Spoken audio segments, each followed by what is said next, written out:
Good afternoon and welcome to Brave Embrace.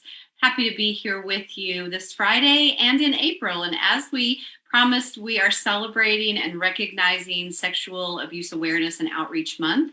And you know what, guys, we have the best guest today. I cannot wait to introduce you to the most beautiful person inside and out. I have a survivor here today with me, and she's willing to share her story. I want to introduce you to the one and only Misty Whitfield. Hi, Misty. Hi, Miss Kim. Hey, I am so glad you're here with me today. This I'm is excited. it's a dream come true, honestly, to not only hear more about your experiences in life and what you've overcome, but to share the message of hope and bravery that you walk out every day. You know, we met through the law firm D. Miller and Associates. We worked together, and I count myself very lucky. Yes, ma'am. Yes, ma'am.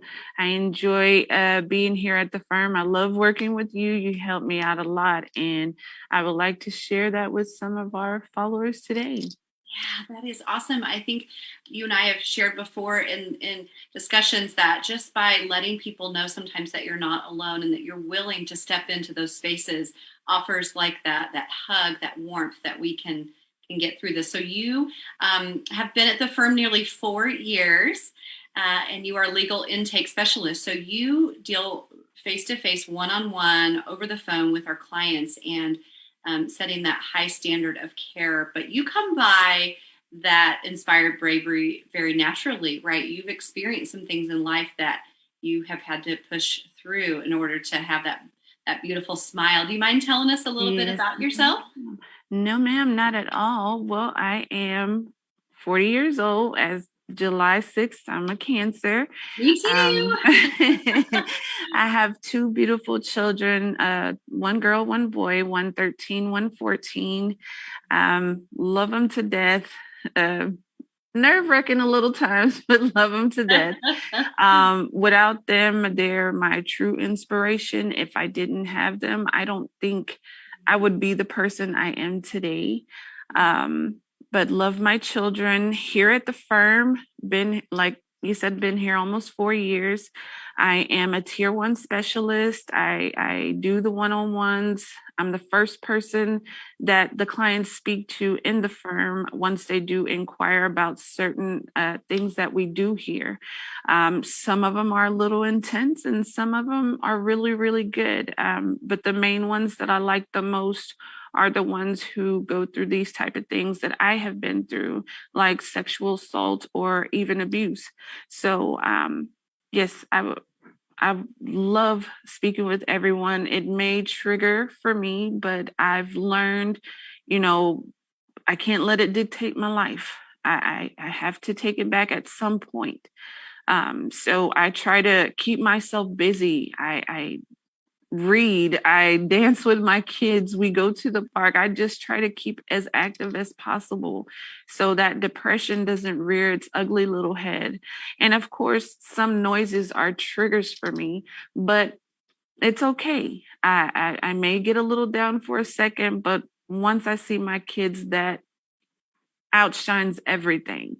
And they are the true MVPs of where I am today, not only them, but you as well, Miss Kim. So thank you so much for having me on the show. I really appreciate it. Yeah, you are such an inspiration to me daily. And you know, we work quite a bit together in supporting clients, and I just hear how heard they often feel after speaking with you. And you allow them to open up to some of those hidden memories and feelings.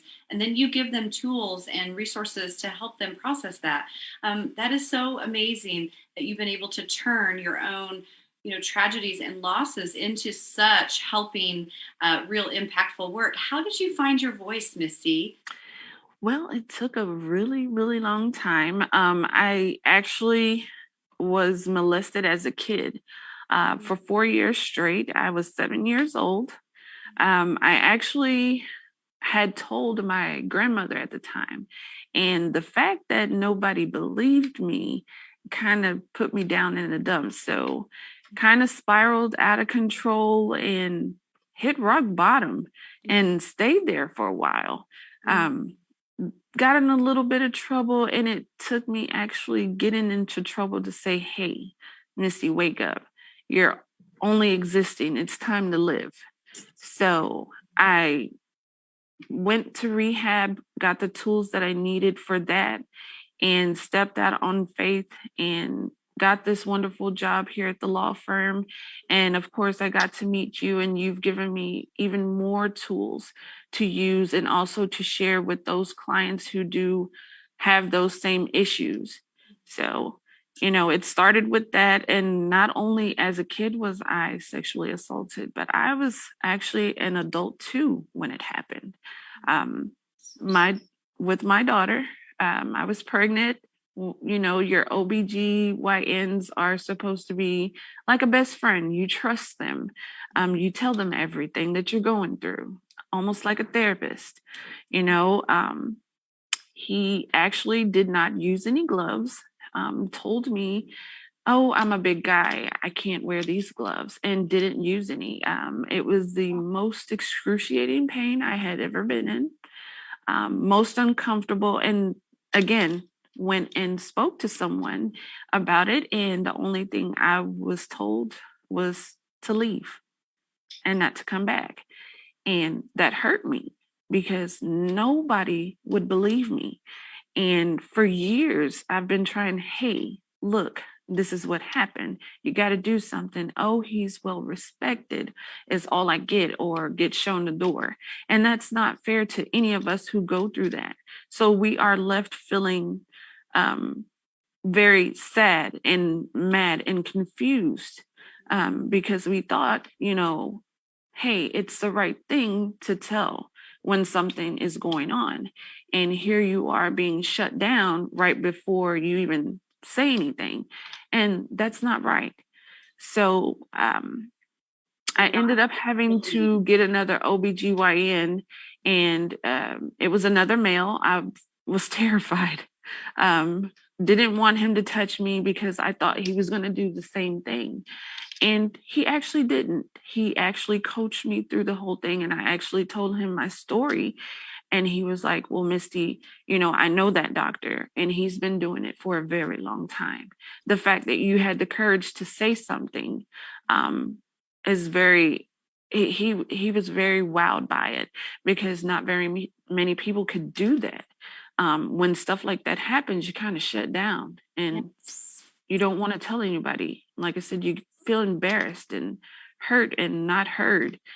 And, you kind of get tired of that. So when I went to rehab and I learned all those things, and then the tools that you have also given me too, it just gives me enough courage to say, hey, there's a light at the end of the tunnel. It's not always the obstacles in front of us. Of course, they're going to be there, but we can get over those at any point in time. We just have to trust in ourselves, believe in ourselves, and just keep it pushing. And Mm. if we got to do something to keep the mind occupied, hey, do it. I recommend it, because if you sit there and think about it too long, that depression comes, PTSD comes, anxiety comes, and then you can't be happy. You can't be around your family. You can't laugh and do things like other people because you're just down in the dumps. And that sucks. So I'm glad that I can share my story. And if it could reach at least one person, then I'm happy. Yeah, I mean, it's amazing how you have walked through those dark valleys, and while it felt like you were getting stuck, you still found the strength and reached out for help in that rehab process, and in putting good things back in your mind to know that you did deserve to move forward in joy and not be stuck in that. But I can't help but grieve with you, and I want to say thank you for sharing about those experiences and the violations that occurred, and also the vulnerability with which you had to admit that even while asking for help, no one believed you, no one stood up and joined you there. So it's like a second assault, kind of, right? Did it feel Right. like that through the years? Like, really, not only did this happen again, but now I'm also not being heard and there's no action. Yeah, how did you move through that time? Well, it kind of made me the person I am today. So I'm still a work in progress. I'm still learning day to day how to process this stuff differently, because what I was doing before probably didn't work this time. So I try to factor in something else that will help and keep trying to change it so I won't have to go through it. But there are times I do go through it, and I cry. Crying helps. It lifts a lot of things Yeah. off your shoulders. Talking about it really, really, truly helps. Um, Preferably to a therapist, not always a therapist. I would say someone in like an AA class. And the reason why I mentioned them is because they have gone through those things too. It might not have been the sexual assault or sexual abuse, but they know something about it because they've hit rock bottom too. They have the same depression, they have the same PTSD, and I believe they can relate a lot better than most therapists or counselors could. Yeah, that's a great suggestion. I agree. I hadn't really thought of it that way, but the elements and the capacities that are part of those programs really do allow for healing because you're looking at all the hard stuff with that goal of moving through it. And you talked about being at rock bottom, and when I get to step into a moment with you where that is the reality of living that, and then I know that one of your favorite lines is like everything eventually comes together, right, for good, and that all the pieces fall apart and fall together, excuse me, in the right way. So how do you have that mindset when you've hit these brick walls and found yourself at that in that rock bottom place? Well, at first, I was just wallowing in it. I was wallowing in it. I didn't care, would allow anybody to just say anything, and I wouldn't stand up for myself. And then, when I heard some of the stories of the other girls in rehab, and I'm like, hey, I thought my story was bad. They have pretty much the same stories as I do. And they taught me a few things too. They gave me some tools that I could use necessarily. I know in AA, what you do is you replace the alcohol with whatever addiction you have. So my thing was fast money. Fast money, and I had an addiction to I was on pills really, really bad. So when I say that I hit rock bottom, it was to the point where I OD'd. I OD'd in 2008. Didn't know I had OD'd. I was just laying there shaking and convulsing, not knowing what was going on. And then I just kind of fell into a deep sleep. And my friend, if it wasn't for her calling 911, I probably wouldn't be here today. So I really thank her, and I'm sorry I'm a little shaky because I get sensitive about that part. But yeah, I was drinking and drugging, and it landed me in some not so good places. I've been to jail. I actually did, 5 years in a prison for something never had really done before in my life, and then got into with the wrong crowd and started doing more things. And I was trying to take the pills that I was taking and selling those, and I sold it to the wrong person, and I got in trouble. So it landed me in prison, and it took a lady that had been in there probably like 5 or 6 years already to tell me, hey, pick your head up. This is the worst thing you're going to do. This is the worst time you're ever going to do. You got a little time, do it, go home, make something better of yourself. And I did. So I asked my probation officer to please put me in rehab. And she put me in there for like 3 months. I was there roughly 3 months. And I got to meet young and older women, some who have been through the same things I have, some who were doing other things, but at one point we all hit rock bottom, and we stayed there. We didn't care. We did not care. We didn't care if we were going to jail or if if we didn't care if we were doing wrong, pretty much. But then when you see your kids going through that same thing with you, and you don't get to see them, and you miss a lot of firsts and seconds and thirds and them going to school and all that stuff. It kind of puts a lot of things into perspective for you. So when I saw how much I was hurting them, I was like, look, if I don't get it together, they're going to take them from me and then I won't have anything. Mm. So I did that. And they are my life. They are the reason I live today. I can only imagine the beautiful way that you mothered them and parent them, coming from such rich life experiences of just finding that brave and stepping into it. Like that's your countenance. That's who you are. That's how I see you, my beautiful friend. And some of these experiences in life journeys I didn't even know about, and I'm realizing the depth to which you can share and help people. And it comes from such a truth and such a raw place. Uh, we have a comment from a viewer, Jasmine, that just says, "You are so strong, and thank you for sharing your story, your beautiful story. You're so brave." Thank That's the you. way I see you. And so I'm wondering, when you got to the place of realizing that these coping mechanisms that you were using, what, to kind of probably mask the pain, to stop the feelings, all the things that we've all tried to do, right, when that hurt is there. You said you saw your kids as a motivation and the desire to be in their life and all those things. But it's easy to say that, but then to do that, boy, that takes a lot of effort and energy to take the right steps, to make the right decisions every day. Where does that gut strength come from? Um, I think I get that from my grandmother. Yeah. She's a very strong woman, No very grandma. Yeah. outspoken woman. And I tell her pretty much everything. She's my best friend. She knows my story very well. Um, she, for a long time, me and my grandmother was not close, because when I was younger and I went through that, her boyfriend was actually the one who did it to me. And for a while there, she didn't believe me either. So, I found out that when I went to rehab, they told me it's not because she wanted to feel that way. She was just in denial.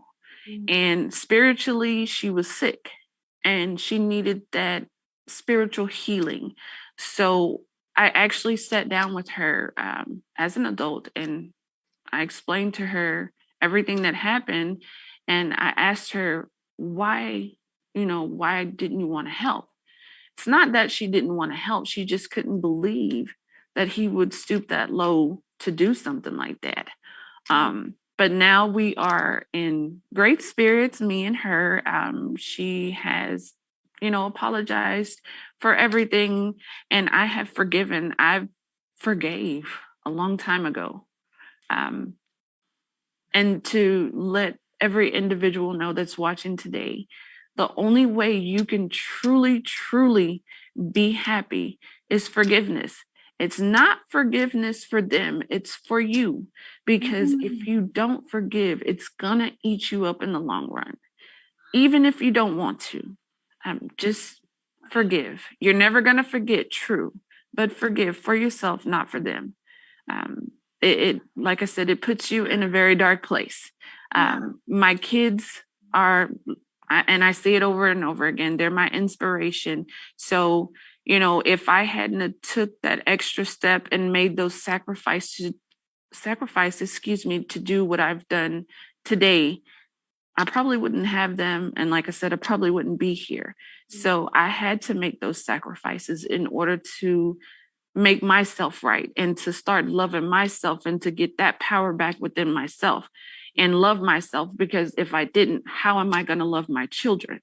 So once I got that all back, hey, I'm here to share the love with any and everybody that wants it. Have a We lot of love to give, soul regardless. nuggets. Like I feel you radiating from the screen, and they're real true nuggets of just inspired like gumption. Like, well, so to step back just a moment, if you don't mind, to this relationship with your grandmother, and thank you for sharing the facts about that was actually someone in her life, that the layers of complexity and trauma adds to that, because then you faced the betrayal feeling, and then kind of the abandonment maybe from her, or just that relationship. Did you feel, because like you identified later, she was maybe doing the best she could as well, and trying, not believing such horrible things about someone that she, cared about, but then to step into forgiveness with her, that journey, did you find it tough, or was it easy to get to that place, like you said, to have that relief for yourself? It was tough, because like I said, she's a strong-minded person. Very, very hard to speak to, especially with things like that, and it involved her significant other. Yeah. It was really tough. For a long time, we didn't speak because, she would never admit, hey, I was wrong. I'm sorry. That's all I was looking for, really, and to say, hey, I'm sorry. I wasn't there for you then, but I'm here for you now. I guess it's better late than never, because it finally did come. I believe I was 30 years old when it finally did come. Wow. Um, but to get it was exhilarating. It was exciting. And I was happy because she finally acknowledged, hey, I was wrong for doing this at the time. And he was too. I hate the fact that she married him. So they're married. But I've told him as well, because I've seen him face to face. And I actually told him, hey, the only question I have for you is why? And that's still an answer I have not gotten yet, but I'm okay with that.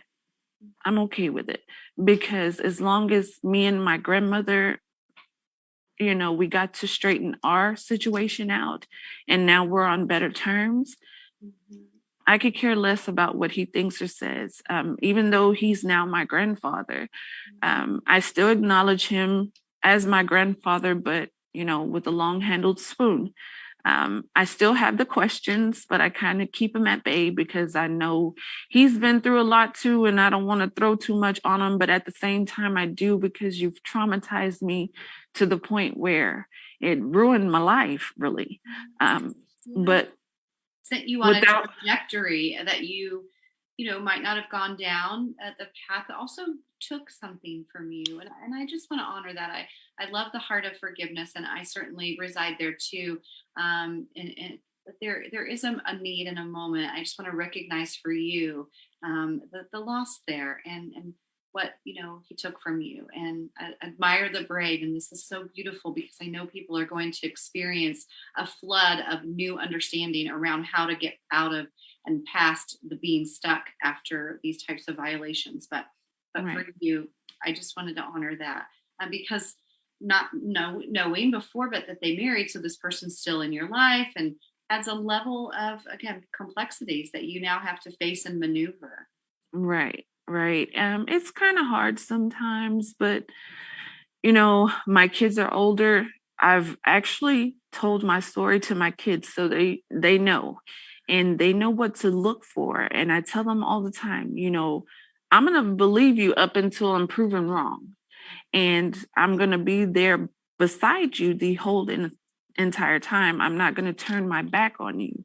If somebody touches you in a way that you feel is inappropriate or you don't feel comfortable with, say something. Even if you feel like nobody is listening, say something, because 9 times out of 10, somebody else has gone through this same experience and they see you say something. Okay, well, I'll do the same too, and it's like a domino effect. When they see one person do it, they all follow in suit. And then, here you have all these women united together, trying to stand up for every individual who has went through this. Yes, and helping them to not have to suffer in silence. I think I love that you were able to use this as a way to to really teach your children, and I'm sure the ripples from them in feeling safe enough with information and dialogue around it. If any friend was to come to them, they would probably be able to handle that conversation maybe better, than others. They would be able to believe them and support them and help them find assistance. And that is a beautiful result of that trauma. And back to the work that you're doing with D. Miller and Associates, it's real fruitful work and effort and conversations of being able to share at the level that you're comfortable with, but to allow them to see that they're not alone and that there is some light on the other side. So to that end, how does the light come in for you each day? Oh my goodness. Just waking up pretty much with a smile on my face. Yeah. Even with the pandemic and all this other stuff we're going through, I'm still able to smile because I have my family. And then I have a great job here. And here it's like family. We argue, fuss, and fight, but we have a lot of good times. And I love these people because I've shared my story with some of the women here and even some of the men here. And to be honest with you, there's a lot of people who have been through the same thing I have. So we connect not just on that level, but then I have a new friend that I can now stand up with and say, hey, we survived this. Even though it was a part, we're together. We survived this. We're here. We're living. We're striving. We have our families. We have good jobs. I couldn't ask for anything more. Yeah. I mean, you've really taken the darkness and turned it into light. I mean, it's really compelling. And I am so inspired by you, Misty, and, your willingness to share for the reason of bringing that hope. And then also just to take the sting out of it and the shame out of it. I know that you mentioned that to me in a conversation a year or so ago once when we were talking about how this affects people. And I remember one of the words you said was, I just want to help wipe that shame away, because you said something like it wasn't about them being bad. It was about something happening bad to them. Right. And your desire was to help people understand that. So those that utilize our firm, for justice and for moving, this is what they can expect is working with people like you. So if there was one thing that you wanted for the future in regards to like sexual abuse awareness and getting the message out there and all that, what would that be? Let's see. If I had to say one thing, just be brave, be confident. I mean, even though you're feeling at your lowest, stick your chest out, raise your head up high. Don't let it beat you, because it will, literally. But there's ways around it. It's always ways around it. Talking is the number one thing. Even if it's not to a police officer or a therapist or a counselor, open just open your mouth and let it flow. It's going to come. It may take some time because you don't know the person, but I guarantee you the person that's listening on the other end, excuse me, I guarantee they have a story, and they're going to empathize with you, and they're going to be with you every step of the way, regardless if you don't talk to that person anymore that day. Me, I'm the type of person with these clients that I speak to daily.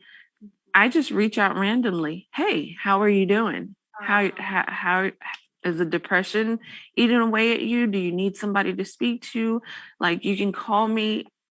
I'm here for you. I'm not a therapist. I'm not a counselor. Call me. I'm here for you. Speaking is always a great way to go, because if you don't, it eats you up inside. And I don't want to see nobody go through that. It's not fun. It's not fun at all. So to give someone some good advice, just open up and speak freely. Sometimes it may feel uncomfortable, but it kind of gradually gets easy once you start saying more and more, and it kind of takes that weight off your shoulder. And by the time that you're finished, you're all smiles because you finally got this off your chest. You finally got this burden that may have been eating at you for 20, 30 years off your chest with one simple phone call, or just having a friend there. Email, text, just opening up opens doors for you. That is such a statement of strength and empowerment. And I know that you consider our clients and those that you grow close to, friends in this shared human experience of what you've gone through, but choosing to rise above, choosing to find your brave, choosing to step out of it. And you, my dear, have chosen that over and over. And we are blessed by you, and I know that the world is. And thank you for sharing today so vulnerably and so just softly, in not anger and bitterness. Not that that's not warranted or hasn't been there in your story, but you speak from a place of true, just like united to yourself, knowing what you want to represent to the world, and that is peace and love, as you described. So again, thanks. I can't think of a better way to spend this last hour and share your story here on Brave Embrace. Thank you for having me, Miss Kim. I really enjoy speaking with you. And like I said earlier, if it just touches one person, I'm happy with that, because that one person can come and share their story or share it with someone else. And guess what? Another person is going to do the same thing. So, like I said, it's a domino effect. I Sure. love it. It's going to be a great turnout, especially if I know there's a lot of programs out there where women are uniting together and standing up and saying, hey, I'm a survivor. I beat this too, which is giving women a lot of empowerment and a lot of, there's a word that I'm looking for that I cannot think of, but it gives them a lot of courage and strength on top of that. Mhm. And it doesn't matter, young or old. If you've experienced this, hey, stand up with us. Mm. We're there for you. Yeah. Oh, I have chills from head to toe. Oh, you're a shining star, Misty Whitfield. You are a shining star. Thank you again. And to those watching, we share these brave stories, the difficult moments that have been in people's lives, the darkness they've walked through, yet finding brave. So thank you for allowing us to share the story of bravery with you. And Misty, thank you again for being here. Yes, ma'am. Thank you for having me. I really enjoy it. Great. Well, we'll talk soon. And until next time, be brave. Yes, ma'am. Bye bye. Bye.